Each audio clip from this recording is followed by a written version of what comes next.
दो दोस्त थे, बहुत पक्के दोस्त। एक का नाम अरमान था और दूसरे का नाम सलमान। जब शाम होती तो दोनों अपने काम से आकर एक दूसरे से मिलते, साथ चाय वगैरह पीते।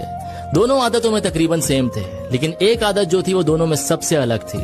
जब चाय पीकर वापस वो घर की तरफ लौटते तो सलमान डांस क्लब चला जाता, पार्टीज वगैरह एंजॉय करता और वहां दूसरे दोस्त भी बनाता।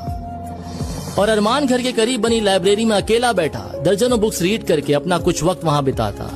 और ये सिलसिला सालों साल चलता रहा। फिर दोनों की शादी हो गई और वो एक दूसरे से बहुत कम मिलने लगे और एक वक्त बाद दोनों अपनी लाइफ में मसरूफ हो गए।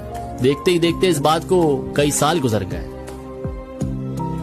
एक रोज अरमान की बेटी का रिजल्ट डे होता है और अचानक रास्ते में उसकी कार खराब हो जाती है, तो वो कैब बुक करके स्कूल की तरफ निकल जाता है। बहुत खुश और एक अलग ही सोच में गुम होता है, क्योंकि उसकी शहजादी बेटी का रिजल्ट होता है। स्कूल पहुंचते ही वो कैब वाले से कहता है कि मेरी बेटी आती ही होगी, फिर हम दोनों को घर ड्रॉप कर देना।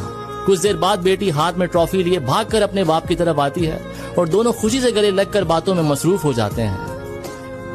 घर पहुंचकर अरमान बिल पे करते वक्त ड्राइवर पर गौर करता है तो अचानक दोनों एक दूसरे को देखकर शॉक्ड हो जाते हैं। सलमान तू, अरमान तू।